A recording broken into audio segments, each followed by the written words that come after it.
and they all had the same thing to say, that yours is the only film tech that is functional at the moment. Yeah. Okay, so with that in mind, let's go into it at the beginning. To you, what is film tech? Okay, wait, to correct, it's not just mine is not the only one that's functional at the time. We'll get to that because there are a lot of couple great stuff happening now. And film tech, I would say I'll call it a subgenre because film. I'm allowed to use film terms. Yeah. And it's under the creative technology, and I also see it as just an avenue to create solutions for the problems that we filmmakers are facing in the industry, and also to create opportunities for others to come and expand the industry, making the industry more bankable, and have a lot more investment locally or internationally. So that's exactly what the film tech companies are hoping to achieve with their products. Okay, so your film tech company is called Albantsho. Albantsho, yeah. Right. Not to give insider knowledge, but what does Albantsho do?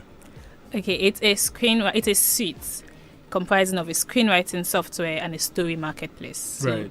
Screenwriters can create their stories on the platform and sell to producers from across the globe. Mm-hmm. And then it's also transitioning into a pre-production software. So there are things you need to do when you're adapting your screenplay into production rather. So you need to break it down, you need to schedule, you need to budget, and so all of these tools are also embedded in the suite, and that's why I say it's an Albantsho suite. Okay, right. So like I said, there seems like there's a lot to do when it comes to film, but we don't seem to, according to the conversation I heard, I had with someone who is in the industry, Chuk Sosakwe. Okay. Right. So, hi, Chooks. Right. So, like I said, there seems to be a lot to do, but not a lot is being done about it at the moment. One of the other film techs that I looked at was a startup that was designed to sort of bring crew and cast together in one place, so that anybody from casting directors to, say, producers or screenwriters or production houses can basically source for their talents from there. And of this particular one did not seem to have as many people on it as I would expect. Now, I'm as a broadcast professional, I'm partial towards LinkedIn. So anything that I do as far as broadcasting is concerned, I lean towards posting on LinkedIn because it gives me that professional network. And I felt that the particular film tech that we were looking at should have done the same for filmmakers. And I was curious as to why it didn't seem to have as much followership in the industry as one would expect, since it seems to be solving a problem, which is finding work for people in the industry. Why do you think Nollywood, or do you think rather, that Nollywood is a little slow to accept the use of startups and techs, or these meeting places for cast and crew? I'd say that there are a lot of parts to why adoption is slow. Adoption being slow is the real problem here. But beyond that, creating a technology startup requires some high-level skill, marketing plan, right? The team, and some people they work in like a silo, so you don't have all the things you need, and it's harder to get investors or to get collaboration when people do not see the precedents or see like what has succeeded before you. Okay. So it's relatively new. Right. A lot of the startups in the film industry right now, we are literally the starters, right? So it's the conversations we have is I see the problem you're trying to solve, but in fintech XYZ numbers are there, and I know that if I put this I get this, but here is still like try and error. So it's part of why it's a bit slow, because they probably don't have the team and the manpower to pull it off, and the resources rather to pull it off. Right. Then there's also like the culture. The industry has a culture of doing things manually. There's a lot of reasons for that. The entire country has a culture of doing things manually. From having little projects where sometimes it's self-funded, Right. or little knowledge on like the processes for production, and it's like a learning on the job process for most filmmakers from this part of the world. And so going through platforms like that may seem like would take a lot from you. It's a misconception. So when you see the benefits, I guess maybe that also can be something incorporated in the marketing of these brands to show more of the benefit, the ease, and then focus, niche on the people that you want to solve for. Then when you're able to have success stories, just like blow that up.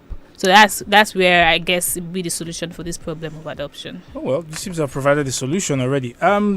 Every time that we talk about industries in Nigeria, I think the film industry in Nigeria, Nollywood, is not only the second largest in the world, it's also one that contributes outside of oil. I think it's the third or fourth largest contributor to Nigeria's GDP. Mm-hmm. So it sounds to me like an industry where there is a potential for more jobs. Mm-hmm. I was following a conversation that I've forgotten his last name. There was a director who was tweeting saying that the industry needs a lot more new faces, male actors between the ages of 35 to 50. And I was a little surprised, like, really? Their needs? So it almost feels like there is an entire opportunity, this vast potential for more jobs in the film industry, in Nollywood in Nigeria. But for some reason, we don't hear about it. What's going on? Is it like a secret society where the jobs are hidden? You need to be a member of the team before you get a job in Nollywood? No, there is, like you said, the opportunities here are endless, and there is very minimal barrier to entry into this industry. It's a creative industry. You and I can decide to start a film company. I can come up with the concept, but then it's like there is the misconception because of media that only certain people are doing it, right?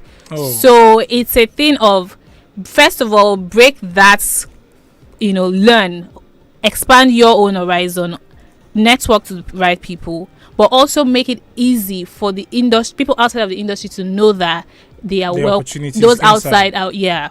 So if you're saying that we don't have enough actors, I know that there have been trainings across several film institutions and even government sponsored ones where they call for, if you're talented as an actor, dancer, whatever, they bring them into a space. And then, but the problem with that is when you train and when you have all of these little workshops, there is not like an integration point into the industry. So everybody goes back. They don't know how to. So the career path is not. Yeah. So this is what like startups like us are trying to, to solve. It's a problem. There are people with skills. There are people with interest. They might not even have the skill yet, but they have talent. They have something like a seed. The interest also is there, but they just don't know the how to. And you don't have so many institutions that you can, it's not a conventional career path in quotes. Right. Yeah. But it should be, and it can be. I mean, given the fact that it's the second largest in the world, and given how much money it contributes to Nigeria, there should be a defined career path. Exactly. If you're a DIT, which is a digitizer in film, you should be able to put that on LinkedIn and feel like, yeah, this is my career. I work in the film industry as a digitizer. I work in the film industry as a screenwriter. But because there are no formal education around it, and then you self-train or do little workshops, and you cannot integrate yourself without probably lobbying and all of that, it becomes very chaotic. It becomes very random. Right. So we need more structures. The industry needs to be structured in a way that it is thinking of the future, is thinking of its own its profitability, and allowing industry professionals in and outside of our own industry to be able to invest in it. So these are the things that we pull more people in. We need talent, but we do have them. And when you have the talent, you need them to be skilled. So there is also the solution of training, of educating the talent. There is the problem to connect them to those who want the solution providers, to the solution needers. Yeah. So these bridges are existing, and Albantsho is there to solve it. Filmmakers Match is there to solve it. Talent is there to solve it. We believe that given a few months, or I'll say months, because we're almost there. People are talking about it now. Then integration will be faster. All right.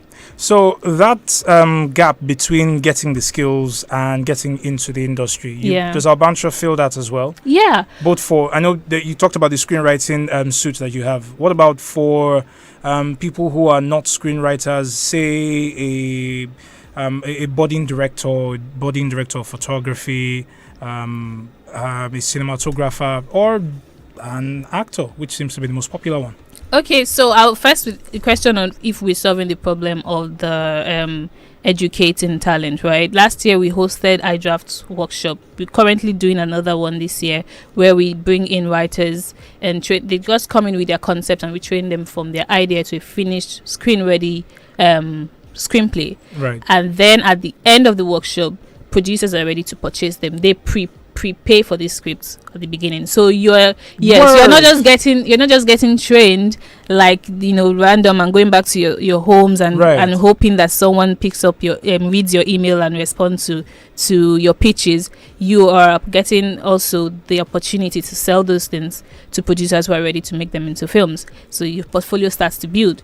And outside of that, we're also trying to create the platform is not just for you to write, you also showcase, right? So you can get hired as a writer on on an existing series or a brand new series. Either ways, existing series often depending on the production scale. So they might not hire writer midway. They usually from the beginning. Right. So these are like some of the services that we provide. And then what's the other question about the other products? Yeah, right. So as outside of screenwriting, do you do other like for areas the crew? That's scouting. If you're scouting for a crew, we do have opportunities for that. And there are also current existing structures for you to find, like casting place. Okay. You find actors on that platform, and I think they've been doing a really good job. I believe Nolly Data does that. Nolly Data too, you find crew members, and they've signed up. They also just a full database of the industry content and people. And then we also have Filmmakers Mart, where you can scout for locations and equipment. Okay. So these things are just all in one place. Right. So let me come back to screenwriting, because you got me excited when you said that you can't just you pitch and there's the potential for getting your script sold. Yeah.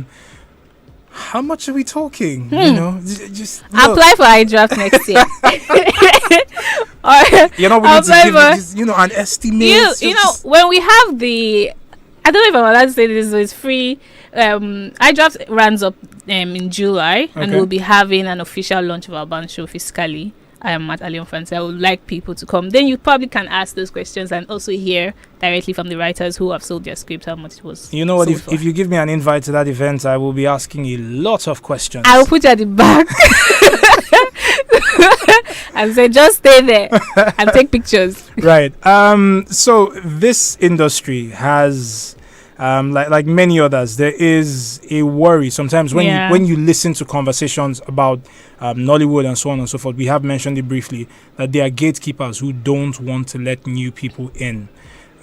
Starting out with Albantsho and the services that you provide, did you find any resistance to serving the industry? Because what you're basically doing is helping out.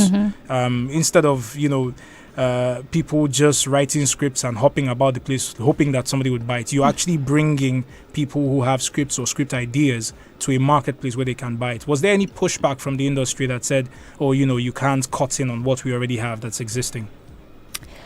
The idea of gatekeeping is a subject that I know that it probably exists for some people in the reality of a lot of creative professionals here. But I just choose not to allow that to be anything limiting. I don't see it. Right. So what my personal philosophy is being a person of value, right? And that means that you focus majorly on what you are bringing to the table and what you can do. Mm-hmm. When it happens to involve needing people with your skill, if you're good at it and if you put yourself in the right places, definitely you would be called for that. So I don't see gates. I believe you. I don't see gates. Right. So, But yeah, I think our goal is to focus on ensuring Albantsho really is solving the problem that we're cut out here to solve, and we have the successes to show.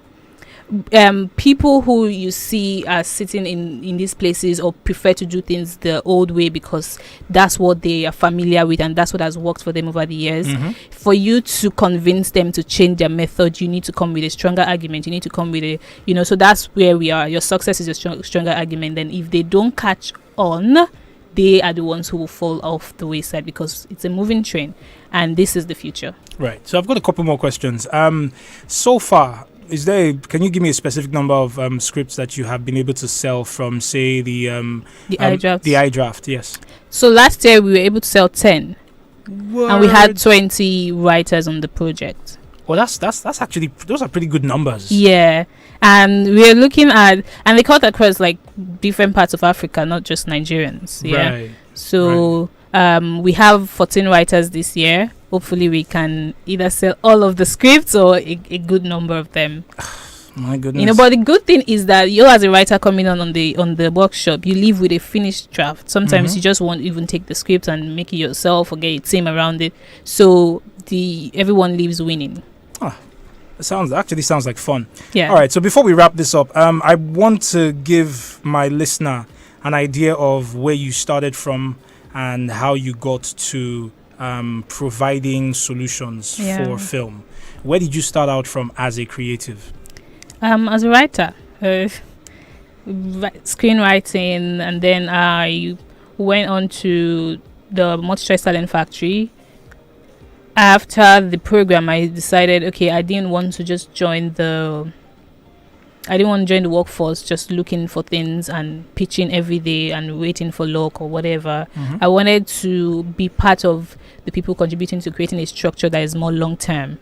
And that's why I decided creating startups for the benefit of the future, the long-term goal, which is creating a structure that makes your industry bankable.